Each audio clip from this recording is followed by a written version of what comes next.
All right, let's do it. What's up, y'all? Ty Butler Show, live on X and on YouTube. Hit me up, Ty E. Butler. We are here in the house. I got my New York shirt on. Shout out to the Yankees last night, clinching a playoff spot. Listen, I'm not a fan of baseball teams popping champagne after making the playoffs. No other sport does that. It's weird. 7 teams get into the playoffs. It's half the of your league. But shout out to the Yankees, and of course, we will talk some baseball. The Mets, gritty, come from behind win. You get some assistance because the Reds went down last night. So they're on the table this week as far as the show is concerned. Giants, man, making the biggest splash. Jackson Dart in, Russell Wilson out. But today we are going to focus most of our attention on the New York Jets. And we've got a guest joining the show. He had this clip running around on social media, and this is how my brain works. I get attracted to people who disagree with me. And not just people who disagree with me, but takes that disagree with ones that I've had. So I'm like, yo, let's do it. My guy, Will Parkinson, big on Jet Twitter. He is an NFL analyst, Turn on the Jets podcast, doing his thing. Shout out to him. I've been on his show before, had this clip moving around, and he defended Aaron Glenn. So I was like, hold up. Got to text my guy, see what's going on. He agreed to hop on the show. Which is why I am excited to have him here today. Will, welcome to the Ty Butler Show. How you doing, my man? Good. Thanks for having me, man. Hopefully, it's been a long 3 weeks already, but hopefully we'll get to talk about something positive here in the near future at some point. Hopefully. All right, so before we get into the actual content of the show, just give the people a plug of what you've got going on, any shows, podcasts. Give us the lay of the land here. Yeah, Turn on the Jets podcast, anywhere you get your podcasts, and then Badlands. So Turn on the Jets on Patreon, and it's on Patreon mainly, YouTube, socials, etc. But yeah, no, it's a couple times a week, and trying to, last couple ones unfortunately have been some ranting, which I hate doing, but sometimes it needs to be done. And look, man, it's a lot of content flowing always, especially during the season when the Jets inevitably give us something to talk about. All right, so 0-3 for the first time since 2021. We all remember that season, first year. Very forgettable year. Very, very forgettable year.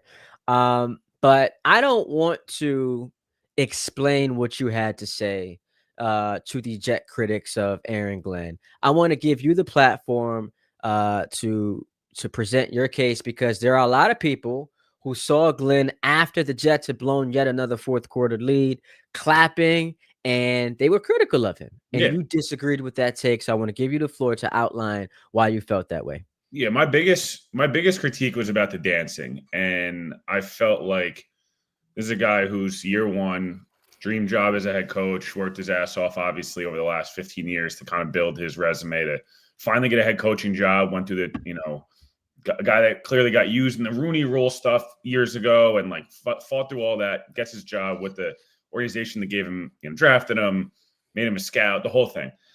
And it's like heartbreaker week one. Obviously emotions are high, but you're feeling pretty decent. You're like, hey, no moral victories, but showed a lot more than I think people expected. It wasn't some sloppy 16-13 loss. It was a great game. Then they get steamrolled week two, and vibes are terrible. They come out, it looks pretty bad through 3 quarters, and all of a ssudden it's like, dude, they scored 21 points basically in 8 real minutes. And Will McDonald makes one of the best plays I think you'll see on an NFL field ever. It's just one of the most athletic things you could do, right? To clear the guys, to use all his athletic ability, score a touchdown like that. It's a dance Glenn did as a player. It was just, I think there was just a lot of excitement. It's like, oh my God, I might get my first win here. This insane comeback, huge upset, the whole 9 yards. I think he's just that's who Glenn is. You've seen him preseason games like this. So to me, that was just a genuine reaction of excitement.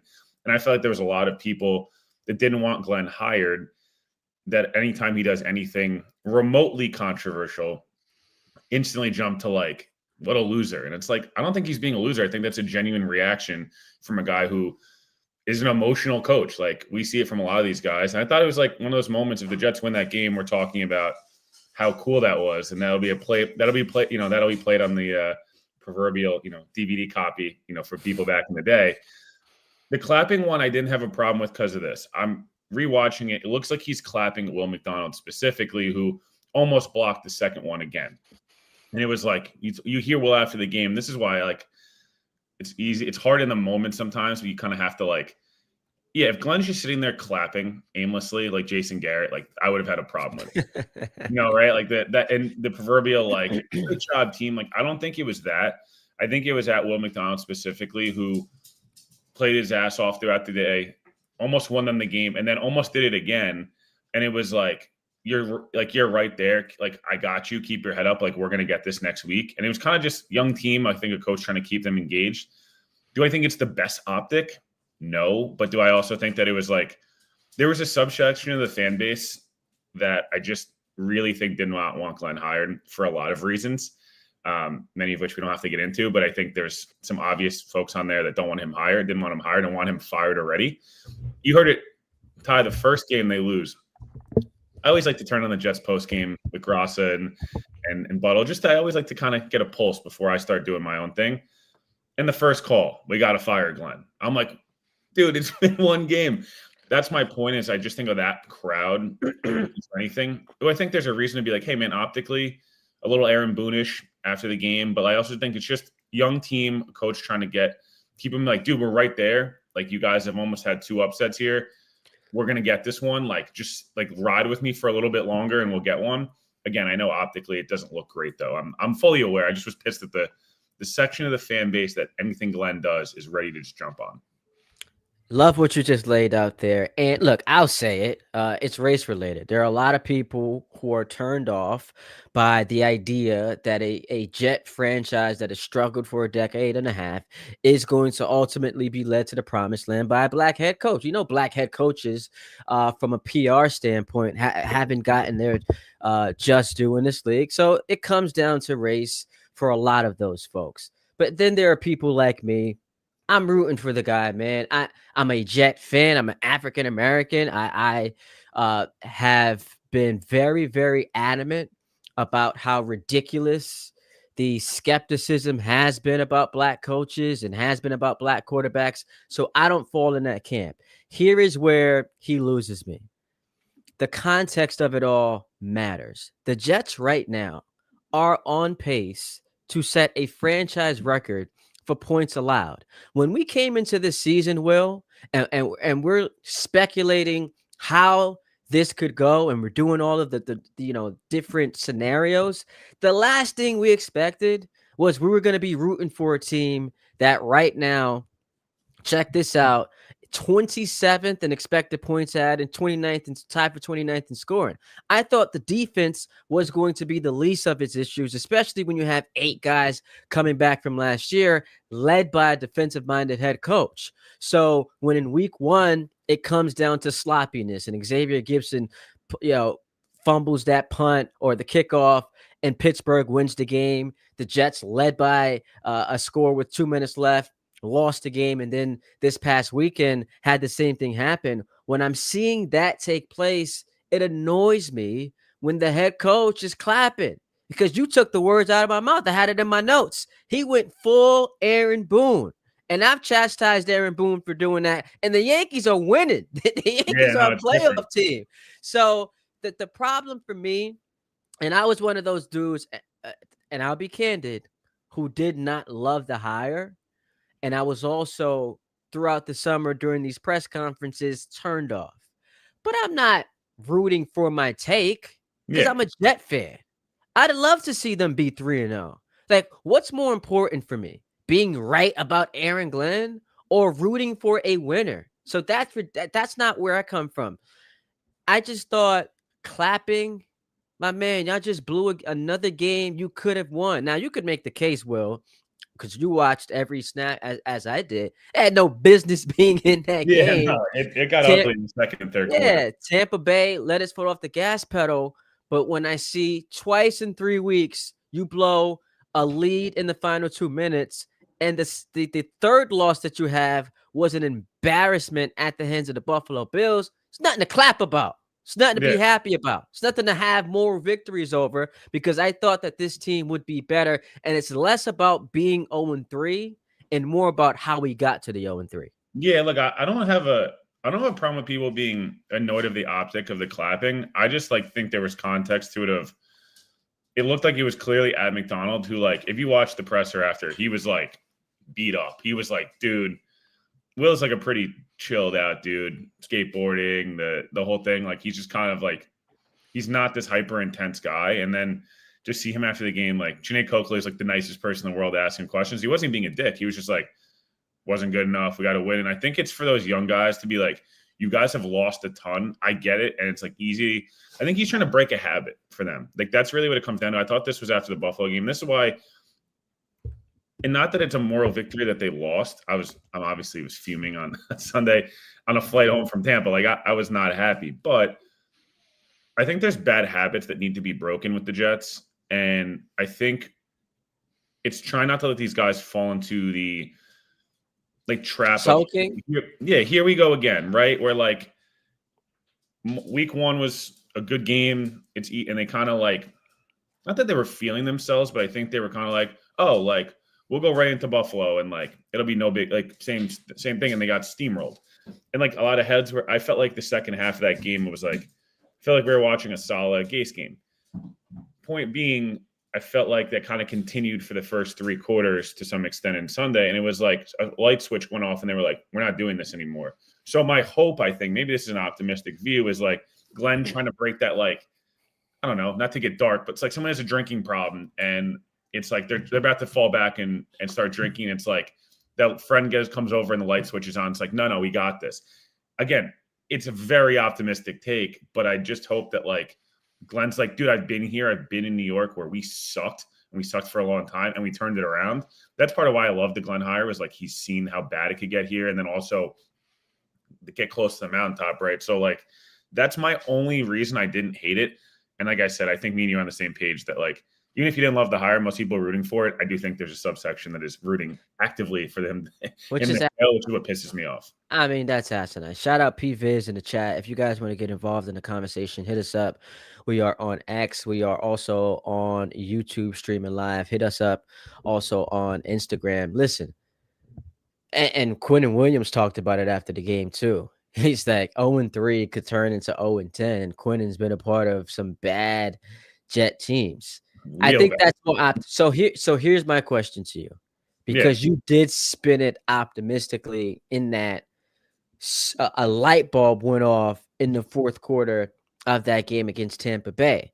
My problem is we've seen the Jets in the last 8 quarters play 7 bad ones. Bad So quarters. was it the light bulb going off, or was it Tampa That feeling clock right twice a itself? day. Yeah, Tampa feeling itself. By the way, the Bucks gonna have some fun this Sunday because you see who's on their schedule. They're playing Philly, and the last time the Bucks played the Eagles, they smoked them. I want to say 33-16. That was the last time Jalen Hurts started and finished a game that Philadelphia lost. So there was an element of, it's the Jets. We're Looking for it a little fine. bit. We're in this. And then they got punched in the mouth. And to your point about Will McDonald, I was happy for him because this was obviously a controversial selection. Not a lot of people had him being drafted where he was. JSN was still sitting there. And now we learned Puka Nacua, what he's turned into. The Jets could have had him. But really, what McDonald has been able to do, and that is obviously the highlight of his career so far. Happy for him. I just wonder, and I want to get your thoughts on this, Will. Are we overreacting to an 0-3 start? Or are we conscious of, man, you go to Miami and lose that game, all of a sudden the wheels are coming off. So what's your take on that? I think that if you before the season told people the Jets would be a 1-2 or 0-3, I don't think it would be like a shock, right? But Bucks are probably one of the 4 best teams in the NFC. Bills are probably a top 2 team in the NFL to start the year, and they were most people's Super Bowl picks. And people think Pittsburgh, is a team that should be roughly in the 8 to 11 win window, depending on how you feel about Tomlin and Rodgers and the whole thing. So I'm not like shocked that they're 1-2, 0-3. I'm more surprised that they've lost 2 games that I felt like if you told me they were going to be put up 30 plus points against Pittsburgh, I thought they would have won. Or if you told me they go on the road in Tampa, they block a kick for a touchdown and put up, whatever, 27 points, I'd have been like, they probably win both those games. It's they should be hard done to not be 1-2, just based on the fact that like they should have won week 1. If you look at every advanced metric, like they kicked the Steelers' ass for 4 quarters. Gibson's play was the biggest negative play throughout the season so far in the NFL in the EPA per play. So that one's unfortunate. Then you felt like Sunday was had no business winning this game, but they'll steal it. I think the next 3 games is not only their season, but it's going to define like a lot of where the fan base is at. Dallas is missing CeeDee Lamb. They have the worst defense probably in NFL history. They're on pace. Yeah. Brian Schottenheimer's no great shakes the head coach, and it's at home. Denver looks very pedestrian. Their defense looks good. They kind of look like the 2022 Jets, where like the quarterback and some of the offense is holding you back. And then obviously you have Miami felt a lot like a team that one last gasp to save their head coach's job last Thursday, and obviously come up short. To play that well and lose by 10 plus, it was like, that's what happens. It kind of crushes you. It's like, hey, we got one last thing in us to kind of get it right here, and it didn't work. I think you got to take 2 of these next 3, and I don't think that's asking like a ton. I don't think it's sitting there going, ooh, optimistically, like if they do this and this guy doesn't play and this guy, like Dallas, Denver, and Miami are like a combined what? They've got combined 2 wins. Yeah, but the thing is, you got to score They're 0-3 too, points. though. Yeah, and that's the funny part. Like and you know this, man. Every time we are performing this exercise, and we're like, all right, this game's winnable. This game's winnable. The opposing team is doing that same They look thing at the to same the thing. 0-3 Jets. And like you, I get really emotional after these games, which is why Twitter is just it's a bad like venting place for me because sometimes I go overboard. And one of the things I tweeted out was if someone came up to you on the street, you were at the game. If someone had come up to you on the streets of Tampa Bay and said the Jets are the worst team in football, there is no legitimate case against that. Now you can say it's New Orleans, Miami's 0-3. Miami was very competitive, and you could argue maybe should have won that game against a Buffalo team that smacked the Jets. Now the Giants are Yeah. 0-3, but the Giants should have beaten the Cowboys. It was Yeah. 25 seconds left to go. They had a lead. So as far as like winning 2 of these next 3 games, sure, it sounds good, but You which got to win. You quarterback got to are win Monday, right? At the end of the day, you win Monday, everything yeah. changes. The pressure's off. People are like, you don't want to come home to a half-packed building or half full of Cowboys fans, which there'll be a lot of Cowboys fans regardless. It doesn't. I don't even care about that stuff because like it's New York. You always, even the Garden, the Knicks fans are awesome, and you still get a ton of fans because it's a big destination. But like, you want to be able to come home and like ease the pressure a little bit. The fan base is very much. Glenn's carrying baggage right now of 15 years that he wasn't here. He has nothing to do with, but it's a 15-year drought that like fans are already pissed off. They're coming off 2 years of Super Bowl expectations that obviously fell flat. So like, dude, ease the pressure. You beat a division rival. You go on the road and do it. It just would be these different. This is a classic letdown spot of like, we almost came back. We're feeling good because we only lost by 2. Like, damn, like we almost upset the Bucs, and then you lose to Miami, who's not very good. Change the narrative a little bit. Like, you don't want to be the same old Jets. Well, the same old Jets lose this game, so maybe try to win this game so we don't have to talk about the same old Jets thing. And that's my problem, Will, because as much if you are on the highest point of the mountain in terms of optimism for Aaron Glenn, the 7 quarters prior to what happened in that 4th against Tampa Bay looked like the same old Jets. It was penalties, ill prepared. I mean, missed tackles. I've got the number here. What are they up to? 39 missed tackles in 3 games. I mean, they're doing things that we saw in previous regimes happen. And I just don't get that feeling that much has changed. Like, what can I look at as far as this Jet team and say, that's what they're good at? They are really good at. It's the same conversation I would have with Met fans. What are you actually good at? Why should I be confident in your ability to win games? And now we're asking them to go to Miami. I haven't looked at the spread yet. What's the spread? Jets in I Miami. think it's Miami by a point and a half or 2 points, if I'm not mistaken. Uh, let's see. Miami's by 2.5 points, Wow, which it's two and a feels a half. bit Interesting. yeah, sounds about right. What are the Jets good at? Yeah, like that's the thing. Like week one, you felt like you came out of it and you were like, the Jets rushed the passer well, and offensive line's good. They run the football really well, and like special teams outside of Gibson was good. So you kind of felt like, all right, there's some like that's what going into the year it was like the offensive line, Garrett Wilson. You like the corner room going into the year, and you felt like the defensive line, at least the starters, are really good. Right now, it's kind of like they give each quarter someone plays well, the other one doesn't. Like you just take the Bucks game, right? The defense, people can give the defense a hard time, and they played badly the last two drives. I am not saying they didn't, but like going into that, they had zero help on offense, and it was 10-6 about to go into the half. They had a they had a forced fumble on defense. Like I feel like they were flying around on defense. I was like, dude, they're holding the Bucks even with the injuries to 10 points. Evans was playing at that point. And then like the offense finally starts playing well, and then the defense looked terrible. So it's like they just don't get consistency right now out of same with week one, right? Defense, like give up 250 yards. Like that, you'll take that all day. They get 4 touchdowns though. So it's like give and take there. Special teams, they make their kicks, they punted the ball well, they covered kicks well, and then they fumble. It's just, I don't know. They don't have one thing right now. I guess you'd still say like the defensive line with like when it's healthy, the front four of like Jermaine, Will, like Briggs, Phillips, and then obviously Q, like that they do well. Or like right now, the problem is the guys aren't healthy at the spots they need them to be healthy at. Jermaine, Quincy, guys like that. So I don't Yeah, know. now Big Quincy's on loss. IR. That's huge, man. Like that is a significant injury for this secondary and for this team that has already and we said the numbers has already struggled through 3 games where they are 27th in expected points added on defense. So I I feel defeated. I feel deflated, and it's not because I came into this season with high expectations. I said, can I get 6 or 7 wins, which shows me the arrows pointing upward, but and by no fault of his own, Justin Fields didn't play last week. But to go from what he was in week one to quite literally the worst game of his career in week two, I You got the just Justin Fields experience. I literally got exactly, right? amazing Exactly. performance that ends in a loss, and then you got a horrendous performance. Dude, I don't know. I don't know how you feel about this, but like, and we'll find out today or tomorrow.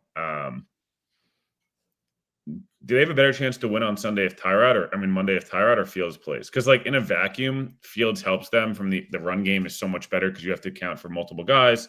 It should open up. It makes the offensive line better because it's like they can kind of get in a rhythm. But also like Tyrod's a much more efficient thrower, obviously, and like he kind of just has more composure. And I feel like you kind of know what you're going to get. What do you feel about like who's better for them just in this one game vacuum, not for the season, just like the one game here? I think it's Justin because of the mobility, Yeah. and he gives the offense a different option. Like, you need to utilize and maximize those skills because of what it does for the other guys, like Brees, like Braylon. So, him on wheels, being able to take off, gives them the best option. Now, like, before the season, there was a conversation, could he be their long-term option? I think we can punt on that, and it's not overreacting to 2 games. Like, we've seen this guy for multiple years now. But as far as this game, on Monday against a Miami defense, by the way, that played well against the Bills, I think it's Fields. Do you disagree? No, I agree. I think Tyrod is like I feel like Tyrod would have been better against the Bucks because we've seen Fields play Todd Bowles twice and the numbers were absolutely disgusting. And also, if Fields was going to be hesitant to run, like then what's the point of having him out there? If he should be healthy. If he's not healthy, it's a different story, obviously. But I mean, they need to win games, so whatever they think is going to be best. Like Tyrod did some really nice things on Sunday or whatever on Sunday, and I thought he was much better when like he runs a really nice, like when they want to go tempo, he'll get the ball out of his hands. But like Tyrod holds the ball forever. And so does Fields. The difference is like Fields can rip off 20 or 30 yards. I know Tyrod did it once. My issue with Tyrod on Sunday was he made 2 mistakes on Sunday that like in year 16, like can't happen. Like I understand Garrett has to come back to the football and it feels like the blame is somehow fully on Garrett there, which Brees misses a blitz pickup, which they ran 900 times, and I don't know how he missed that. It's like they did the same thing over and over again. But like Tyrod off his back foot throwing opposite hash, he threw an ephus pitch to Garrett Wilson. That's literally the most generic pick six you see once a Sunday, where it's like Garrett has to come back to the ball. Yes, again, I understand, but like it's a horrible throw. And the drive before that, they ran the same blitz they ran on that one, and he held the ball for 9 hours and then fumbled. And that's the 10-point difference in the game, right? Like, let's even out the pick six and the field goal. If the Jets don't give up a field goal there, the defense did a really nice job in sudden change. They went 4 down fourth. The defense actually forced a punt, and then their own territory. And then the next drive, Tyrod fumbles. It's like, dude, again, it was 10-6, and I know they weren't playing well, and I'm not saying they were going to win that game if it's different, but like 10-6 at the half, you're going, dude, we have no business being in this game, but like if we can get one explosive play here or there, maybe the Bucs go on and win by 30. I don't know what happens. None of us do. But for it to go from 10-6 to 23-6 in the matter of literally 4 NFL minutes because 2 horrible decisions from your quarterback, as good as Tyrod played in the second half, like that was frustrating. You kind of just would rather live with Justin, who's 26, and like there's hope he could be at least your bridge guy next year with a rookie. Tyrod's likely not going to be here next year, as great of a dude as he is. You know what I mean? But how about this other play where it's 4th down, they're going for it, 4th He and checks 12, out. and he's throwing a check down. And I I do mean, the check down at Lazard. Funny story. So I'm at the game, but one of the people that was in the booth was like, oh God, Lazard's coming in. And I'm like, they're not going to run a play for Allen Lazard here, are they? Immediately, I see Lazard running like a shallow cross. I'm like, you've got to be kidding me. Like, there's no way this is going to happen. To eat 8 yards short. 4th and 12, a nice 4-yard check down to the most unathletic guy on your offense. You got to love it. yeah, I mean, listen, the most basic, fundamental understanding of that situation is just chuck it up, man. You might get a penalty. That's what the Like Bucs did, they're 3rd and 29. That's what good teams do now. It's like the exactly. Chiefs did it against the Giants too. They're spot foul penalties, which is the biggest sham in the NFL, by the way. It's the stupidest rule I've ever seen. It's modern NFL. The spot foul is so ridiculous. It should be 15 yards the same way as in college, or 10 yards. Depends. Like, I just can't stand the spot foul. I think it rewards bad offense. Yeah, especially in the day and age now where officiating is so tight, Yeah, where like it's you get the back in bailouts. the day, no one was doing that. So like it made sense, right? It was like rewarding, like, oh, you want teams to stretch the field and try and whatever. Now it's like they're really good quarterbacks, and I don't blame them. Josh Allen does the arm punt thing all the time. It's like, I'm going to throw it up because you're going to pick it off 50 yards downfield, and no one, that's our punt. Or we're going to get a flag here. It's like the same as, running up half court and trying to draw a foul like right before the end of the quarter. It's like, I don't know, whatever. Point being, why are the Jets not doing that on their 3rd and longs? What's the harm? Like, you know what I mean? I don't, they just don't do it. Maybe it's like, oh, the Jets won't get the call. There's certain things the Jets don't do right now that they're in the modern NFL. Like Connor Rogers, one of my colleagues, talked about this. It's like field goals are really easy. Getting in field goal range now in the NFL is a joke, right? Like guys are hitting 65-yarders mixed with penalties and spot fouls, as we mentioned, all this stuff. It takes like 2 completions, the stupid new kickoff rule, the whole thing. The point being, you have to kind of just adjust you got to adjust a little bit of what you're doing and how you approach some of these situations, right? Like, I don't mind going for it when the Jets went for it inside their own end on 4th down because they need to get something going. I hate the play call, but again, like I've liked that Glenn has been aggressive in weeks 1 and 3. Just continue to be aggressive, dude. Like, Oh, how about last week when yeah, they were down 20-3 right. and he's punting? That That was drove so me frustrating. crazy. Yeah, That that was drove me frustrating. I'm like, nuts. all right, cool. He's learning. But again, like you just mentioned the 4th and 12 and the 4th and 1. I like the decision making. Yeah, it's in your own half. Should you be going for it? Probably not in terms of like conventional wisdom, but like, hey, we need a play here. We need a spark on offense.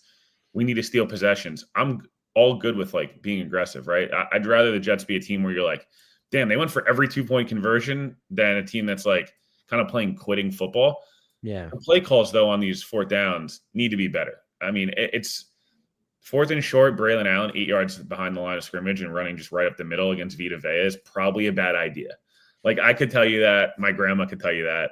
It's like, try to get remember how creative they were on the 4th down by the goal line with Fields? It's like, dude, where's that been the last 2 weeks? Like, I know Fields was hurt, but like, let's get creative here. Let's not be gimmicky. Let's try to do something a little. And Tran's guys are open. It's not that he's been bad, but I just want to see a little more creativity on short yardage. Like it's been creative in first and second down, third and fourth. I'd like to see a little bit more creativity. Yeah, I was gonna ask you about that. What your thoughts on Engstrand so far? And to me, it's been like up and down. There was a play against the Bills at the opening drive against the Bills where Garrett Wilson on the third down, as the Jets are trying to drive down the field, wide open, and Fields just airmails it, misses him. So he is scheming guys open, and it's not like they have an abundance of weapons as far as like wide receivers, got the tight ends, but it's been up and down for me. Those short Yeah. yardage situations, I don't love it, but it's his first year on the job. You would expect some hiccups. But as far as like the overall product, how do you feel about him so far? I feel like I give him like a B. I think the opening scripts have been good. I think there's been moments where the concepts look really good. Look, I mean, you're fighting an uphill battle when you have no true secondary wide receiver and your quarterbacks hold the ball for 8 hours. Like, I get it. That's not easy. I just want to see him adjust a little bit better. I felt like the second and third quarter, Todd Bowles kind of took him to the woodshed a little bit. I know guys were open and everyone's pointed it out a million times, and I understand that. Guys being open is only part of the job. Like, I know this sounds like I'm being hypercritical, but you are an NFL offensive coordinator. Todd Bowles knows these guys are going to be open because you know what? He's going to rush 7 or 8 guys and he's going to kill your quarterback before he has a chance. Like, that's part of the defense. Rex Ryan used to be the same thing. People like, oh, there's guys open. It's like, yeah, man, Bart Scott's steamrolling into the ground already. Like, that's part of why these defenses are very boom or bust. We saw it, perfect example on Sunday. The Bucks for 3 quarters looked like the 99, 2000 Ravens, and then they gave up 20 points in a matter of 5 seconds because that's just what happens. The point being, if we get a couple screens, we saw it in the preseason. The tight end screen is so smart. Like, where's that? We haven't seen that play once. Brees Hall had the one, really nice screen on against Pittsburgh. Haven't seen it again since. So I just want to see a little bit better adjusting in game of like, hey, they're taking this away. Or like Buffalo was just run blitzing the entire time. Can we get a couple dump offs? Can we do something to kind of change up what we're doing instead of being stubborn a bit? I think, again, he's done mostly a good job, right? 2 games of 20 or 30 plus points, like with especially week 1 looked awesome. So again, he's been good and the scripts have been good and guys are open. I just want to see a little bit better adjusting of like not being stubborn of this is who we are. It's like, yeah, but a team might take that away and you need to have a secondary and third counterpunch. And that's to be expected, right, Ty? Like, those guys develop, right? It's like guys come up and Cam Schlittler right now just throws 150 miles an hour and like has a secondary pitch. He's eventually going to develop a changeup to kind of mitigate these things. But right now it's like, hey, this is what I got. And like, I'm going to go with it. And you build, right? And that year 2, that's what happens. But yeah, I want to see Engstrand's been far better than Wilkes. But Oh, again, there's just some work to do. yeah, let's talk about Wilkes for a moment. Yeah. That defense has been putrid, and that's a compliment based on what we've actually seen. Here is what is so startling to me. How did you feel about the hire? Because his Yeah. exodus from San Francisco was just it was odd because the reports were they were firing him regardless of what happened in that Super Bowl. He ends up getting fired. What was it? Days after? Felt like minutes after. How did you initially feel about the Wilkes hire? Um, I felt indifferent. I felt like you asked people and everyone kind of was like, good football guy, veteran, has been around the block, and kind of be that, quote unquote head coach, behind the scenes to kind of help walk through some of the more nuanced parts of first time on the job for a lot of these guys. So I didn't hate the hire. And I felt like Kyle kind of scapegoated him a little bit. Like his offense choked down the stretch of that Super Bowl too. And it was like, all right, we got to fire somebody and I'm not going to get fired. So who are we firing? It's Wilkes is the easy guy. And I felt like he did a good job in Carolina. When he had that interim, I think a lot of people in Carolina thought he should have kept the job. They go to Frank Reich, they fire him. It was awful, the whole thing. So I didn't hate it. But I also don't think I was like over the moon about it because I felt like their schemes weren't necessarily identical. And I don't know. I felt like, could you have not brought, like, I was either Glenn calling the defense, which I was happy he actually wasn't. I thought it was like, hey, year 1, you want to get your feet wet and like, he wanted to be involved in the offense, which honestly, like, I'm happy about. You didn't want the Rex Ryan, Adam Gase, where like Saleh, where they don't pay attention at all to the other side of the football. But I just felt like there was other guys that maybe you could have pulled from. Defensive coordinator is a little volatile. Same with offensive coordinator, where like Yeah, people get mad at whoever that is. They're the hitting coach and pitching coach, the easy fire Yeah. guys to get fired. I just didn't. I What's frustrating is first and second down. Generally, not every play, but first and second down, Jets defense has been really good. Like they're top 12 in success rate. They're middle of the, and all these different metrics, right? Like EPA per play, like they're more than fine. They're top half of the league, first and second down. They're a good defense. And then third down comes, and it's generally been third and long because they've been really good on first and second down, generally. They haven't taken the football away. They just exclusively play man coverage.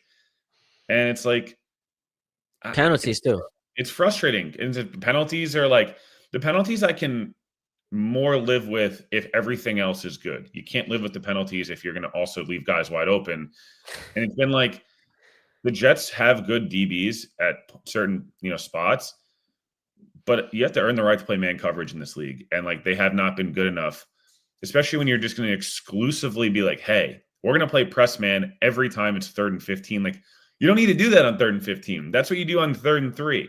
And it's just, I don't know. That's the part with Wilkes. I just feel like he hasn't adjusted and he's been very stubborn. Like the last drive of the game is a perfect example. The first play, Baker misses, Malachi Moore bites on the run. Baker misses it. Like in some hindsight, like Baker hitting that would have been better for the Jets. They probably could have won the Exactly. game. But they run the same coverage the next time, and Cisco gets smoked in man coverage and like 30 in field goal range. You're like, dude, why don't you just run the same exact play back to back? Like there's no variance. And that's the thing with Wilkes that's really been bothering me is like, hey man, I don't think he's some bad coach, but you got to like read the room a little bit. Again, same thing with offense. Like you got to adjust. Like the Bucs are doing this to us. We got to adjust, not we just do this exclusively. Like that's the Saleh stuff that I don't know about you, but I used to get frustrated with Saleh. Was like, yeah, man, I This is who understand we are. you're a Yeah. cover 3 team. I get it, dude. That's awesome. But like they're picking you apart. Do something else. So yeah, that's my thing with Wilkes. Yeah, to your point, the best coaches, I understand you have a system, you have a game plan, you feel conviction with what you want to do, but the best coaches are able to adjust and do so to benefit the team as far as like winning games. So when you watch what Tampa Bay is doing to you offensively, their inability to adjust, and look, that fourth quarter, I'm not saying that the Jets play good defense. I thought that was more of Tampa taking his foot off the gas pedal. Baker got sacked, what, one time in that game Yeah, on one time. They Sunday? drew a lot of holds, but still you'd have loved to see them. They had shots on them even without the holds. They just could not finish. Three offensive linemen down. I'm thinking, and look, credit to Tampa. He's getting rid of the ball. He had that one play on the final drive where he takes it himself and runs down the field. But I just thought and expected to have a more inspired defensive effort. Now, in defense of Wilkes, Quinnen goes out, Sauce goes out, so they're dealing with some injuries. But I've just, I don't know, man. It feels unfulfilled, especially when they're one of the worst defenses in football. Yeah. As we transition going forward, so you're not right now panicking. Uh, No, I would say I'm not panicking, but I'm impatient with some of the like there's just certain things, Ty, that I feel like are very easily correctable. I'm not even it's not I've said this from this jump, like this year wasn't about record to me, it was about eye test. And like for 5 quarters, the eye test has been like, hell yeah. Like the Steelers game in the fourth quarter against the Bucs, you're like, dude, this is the team I want to see. Even the first quarter against the Bucs, I'm not going to kill them. It was 6-3 Jets. Like they got off to a fine start. But the second and third quarter against the Bucs and the entire Bills game is what I can't stand. And like that's where I'm not panicking, but they cannot repeat mistakes. And like I'm hesitant to say that they're not going to do that. but so let's go back to that first quarter against the Bucks where it's 6-3. And then the Bucks, the Mike Evans slant, he scores a touchdown, so they take the lead. On that first drive for the Jets, I'm watching the game with my father-in-law, and he's like, "Oh, I'll take that field goal first drive." But for me, no, I need a touchdown there because of what just happened against Buffalo. It's and now you're on your backup quarterback. It's a confidence booster, not just to players, but to the coaches. All right, we strike first, we get a tutty, and now we are quote unquote in control of this game after the first possession. So I don't know what the feeling was like for you because you were at the game, but No, three the Arian points. Smith penalty was so disappointing. That Oh drive my would god, look and he good. got Jets aired out. get Yeah, 11 yards on that second down run or whatever it was. They get backed up. You knew it was kind of going to be over there. That sucked because, like I said on my show, 7-0 there. You're like, okay. And then it would have been 10-3. And like, you just changed the tenor of the game, what the other team wants to respond with. It was like 3-3 where you felt like we held them in a million penalties. We also had a nice first drive. And then the second drive, same thing. It like stalled out where you're like, 6-3, you're up. It's fine. Like I get it. But it kind of felt disappointing to be like, damn, like could it be 14-3 here? And well, which because you're going up the dam's against gonna break a better eventually. team. Yeah, you're going up against a better team. You are the better quarterback, the better team, and for all intents and purposes, it sucks to say this, the better coach. They're Yeah. at home. It's their home opener. 6-3 didn't feel like it was sustainable what they were doing. So I'm It's thinking, like the equivalent of like you're on the road and like in a playoff game in baseball, and it's like you got bases loaded with one out in the first inning, and it's like you come away with a sack fly. And you're like, yeah. yeah, it's like, dude, it's like you're up 1-0, you're happy. But you're like, damn, we could have put up an ugly number in the first inning and been up 5-0 and put all the pressure back on them. It just kind of felt like a disappointing or deflating, like, wow, nice sack. Our bases loaded, nobody out, sack fly ground into a double play. And you're like, I oof, love really? I Like, love the baseball analogy. oh, By yeah, the like way, shout out Jake Assman, who's in the chat right now. the ass He was man, also baby. at the game. The Assman, two all-time greats talking Jets football, baby. We're at some point gonna have to do a little three-man show here. Us three talk about the Oh, yeah. Jets. Maybe we'll set that up for sometime next week if they, because Jake and I will be a part of the ESPN New York Yeah, Couch I was gonna Cast. say, I heard Han and guys talking about we need a couple of the Jets fans to show out. You know, it's Yeah. you guys. Well, it's you, DiPietro, Jake. Yeah, so And I'll be on the radio for the first 2 hours. So, after the radio show ends, I'll hop out with them on the couch cast. So Jake will be there. As far as the Jet fans, we'll have some representation with Jake, with Alan Hahn, with Rick DiPietro. Bart's unfortunately gonna be doing the SNY pre and post, so he won't be there. But yeah, man, we'll have to do something. Shout out to Jake Asman weighing in. I know he's frustrated as well. very He is frustrated. super frustrated. All right. Let's end on this. I know we sprinkled in some conversation about it, but confidence level plus game plan as far as this Monday night game is concerned. Game plan wise, I think it comes down to a couple things. You have got to run the football. We've seen when the Jets have had some success running the football. Control the clock. You keep your defense off the field. You're able to establish some type of physicality up front, and like it opens up more of the play action game. So have got to be able to run the football, not be predictable in running the football. Just like when you have chances to run the ball, you need to be able to take advantage of those. They got to create a turnover or two on defense or on specials, whatever it is. Like they need to create a short field for themselves one or two times. Maybe score again on defense, score again on specials. Like that's what you have to do when you go on the road to some of these games. And then on defense, have to tackle well, obviously. And I think that goes without saying. You have to take away Tua's first read. You have to take away his first read, and the defensive line has to have good, rush lane integrity. Because if you do that, we saw what happened with Indy. We've seen Miami in the past. Like Tua kind of craters. If you let him get his first read and get into a timing game, and Waddle and he'll have these free releases. Like Tyreek's not the same player. Jalen Waddle is a good, not great player. But and Tua's fine. But when he starts to force it because he doesn't see his first read and he gets a little trigger happy, like he'll give you a few. So Saw that on the final drive against the Bills. yeah, exactly. You got to take a few away. Again, steal a possession or two. You got to tackle well, take away his first read, and then offense, run the football. Whoever the quarterback is, like, can we get the ball out of people's hands quicker? A couple timing routes, 3-step drop, boom, hit a slant. Maybe a couple of step drop, hit an out route, and just ease the pressure a little bit so it's not 3rd and 8, 7-step drop, wait for these long developing routes where, yeah, again, guys come open. I understand, but read the room of the game. So I'm not sure where I'm going to land yet in terms of a prediction. I will say that I think it ends up being 27-24 or 26-24 again. I think it's going to be one of those last possession, whoever has the ball last probably wins the football game.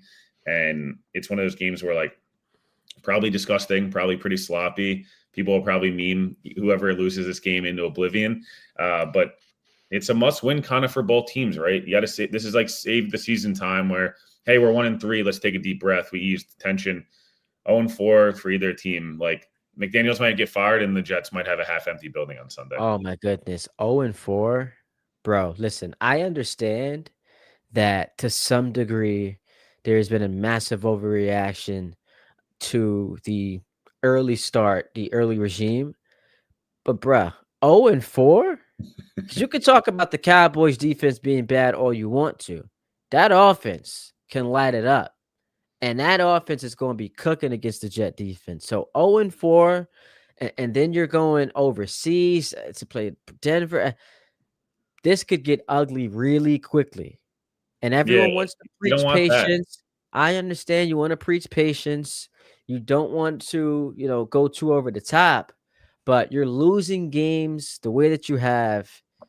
Oh, it's a must win. It is absolutely a must win. And it's out going into Miami, but I'm with you, bro.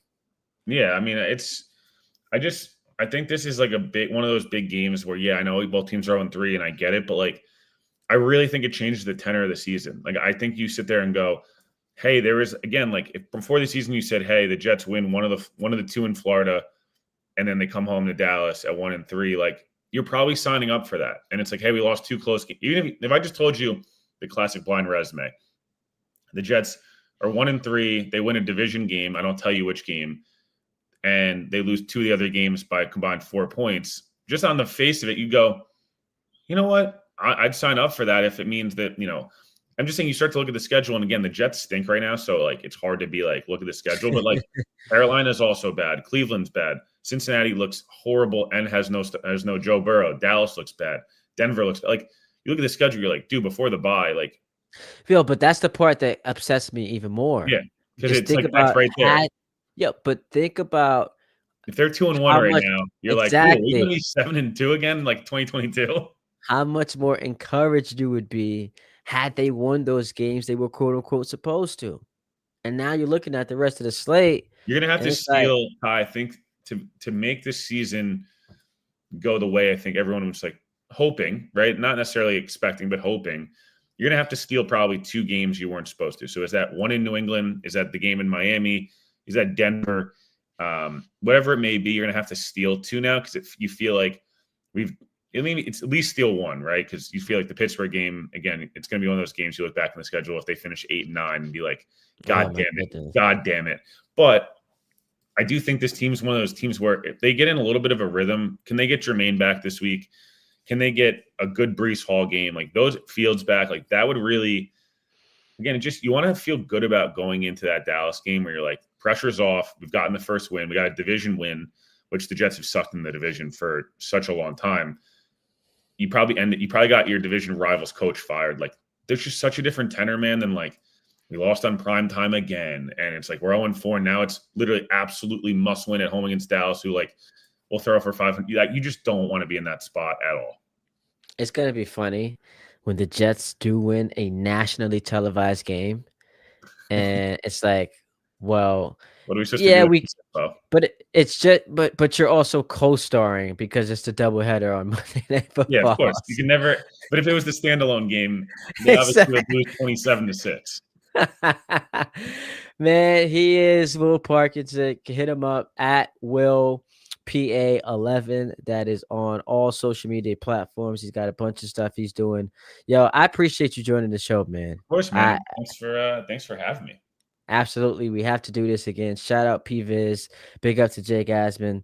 We'll talk to you guys soon. I'll be back later on. I got a giant guest coming on, big giant news with Jackson Dart. So long to you guys. Appreciate the love and talk to y'all soon.